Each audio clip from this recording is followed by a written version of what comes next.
భారతదేశం UN economic and social కౌన్సిల్లో సభ్య దేశంగా ఎన్నికైంది.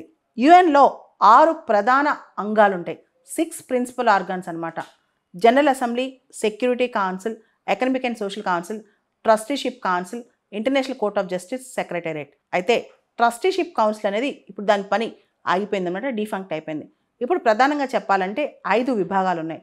దానిలో చాలా పాజిటివ్గా పనిచేసే సంస్థ అంటే standard of living, quality of లైఫ్ని ప్రమోట్ చేయటం, ఎంప్లాయ్మెంట్ జనరేట్ చేసేలా చూడటం, అంతేకాకుండా ప్రజల యొక్క వెల్బీయింగ్ కోసం పోరాటం చేయటం, ఇవన్నీ కూడా ఒక సంస్థ ఉందన్నమాట. అదే ఎకనమిక్ అండ్ సోషల్ కౌన్సిల్ అనమాట.